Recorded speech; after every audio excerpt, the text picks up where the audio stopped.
আসসালামু আলাইকুম প্রিয় এসএসসি 2026 ব্যাচের শিক্ষার্থীরা, আজকে আমি তোমাদের মাঝে তোমাদের রেজাল্ট নিয়ে একটি গুরুত্বপূর্ণ তথ্য শেয়ার করব।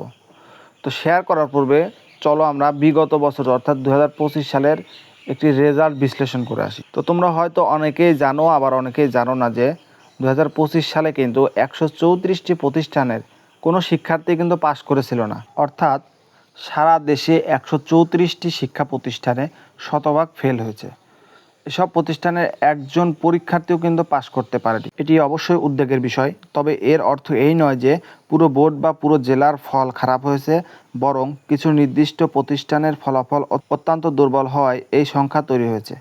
সরকারি তথ্য অনুযায়ী 11টি শিক্ষা বোর্ডের মধ্যে 8টি বোর্ডে শতভাগ ফেল করা প্রতিষ্ঠান রয়েছে। তবে সবচেয়ে এখানে একটা মজার বিষয় হচ্ছে, রাজশাহী বোর্ডে কিন্তু কোনো প্রতিষ্ঠানে এমন কোনো প্রতিষ্ঠান ছিল না যে সকলেই ফেল করেছে। তবে রাজশাহী বোর্ড কিন্তু এদিক থেকে অনেক এগিয়ে পড়াশোনার দিক দিয়ে। রাজশাহী বোর্ডে যদি তোমরা কেউ থাকো অবশ্যই কিন্তু কমেন্টে জানাবে। তো চলো এবার তোমাদের বিস্তারিত নিয়ে আলোচনা করি। আর ভিডিওটি শুরু করার পূর্বে অবশ্যই তোমরা যারা আমার চ্যানেলটি এখনও সাবস্ক্রাইব করো না, অবশ্যই চ্যানেলটি সাবস্ক্রাইব করে দেবে। তো প্রথমে দেখো ঢাকা শিক্ষা বোর্ড। ঢাকা শিক্ষা বোর্ডের অধীনে কিন্তু 61টি প্রতিষ্ঠান এমন ছিল যে যেখানে কেউ পাশ করতে পারেনি, এবং চট্টগ্রাম শিক্ষা বোর্ডে 23টি, যশোর শিক্ষা বোর্ডে 14টি, কুমিল্লা শিক্ষা বোর্ডে 11টি, দিনাজপুর শিক্ষা বোর্ডে 10টি, সিলেট শিক্ষা বোর্ডে 8টি।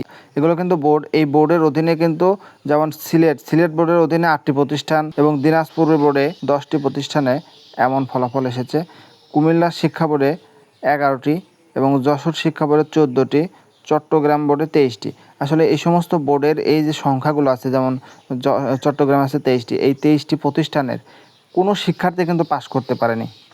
এরপর এই পাশে আসে বরিশালের বোর্ডে 4টি, ময়মনসিংহ বোর্ডে 3টি, মাদ্রাসা শিক্ষা বোর্ডে 3টি। এরপরে দেখো কারিগরি শিক্ষা বোর্ডে কিন্তু 1টি, এবং রাজশাহী শিক্ষা বোর্ড দেখো 0টি। অর্থাৎ রাজশাহী শিক্ষা বোর্ডে কিন্তু এমন কোনো প্রতিষ্ঠান ছিল না। তো কেন 2025 সালে এত খারাপ রেজাল্ট হলো 134টি প্রতিষ্ঠানের? তো এর পিছনে কারণগুলো দেখে আসি। এর পিছনে প্রথম কারণটি হতে পারে শিক্ষক সংকট, অথবা তোমার নিয়মিত ক্লাস না হওয়া, শিক্ষার মানের দুর্বলতা। আবার হচ্ছে কঠোর পরীক্ষা ও মূল্যায়ন।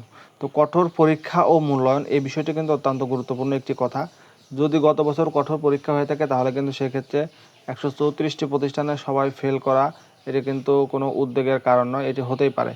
এবার 2026 সালে কেমন পরীক্ষা হয়েছে তোমরা অবশ্যই জানাবে। এবছর কি এমন কোনো প্রতিষ্ঠান হবে? আশা করি এবছর 2026 পরীক্ষায় এমনটি হবে না। আর এসএসসি 2026 সালের রেজাল্টের পরবর্তীতে জানা যাবে তোমাদের পরীক্ষার পাশের হার এবং তোমাদের বোর্ড ভিত্তিক রেজাল্টের যে ফলাফল, সেটি কিন্তু রেজাল্টের পরবর্তীতে আমরা জানতে পারবো। এক্সাম পয়েন্ট বিডি এই চ্যানেলটিতে কিন্তু অবশ্যই আমি সেটা দিয়ে দেবো। আর তোমরা যারা তোমাদের রেজাল্ট বের করার নিয়ম এখনও জানো না, আমার চ্যানেলে কিন্তু অলরেডি আমি ভিডিও দিয়ে দিয়েছি। সেখান থেকে কিন্তু তোমরা 3টি নিয়মে কিভাবে তোমাদের রেজাল্ট বের করতে হয় সেটি কিন্তু দেখতে পারবে।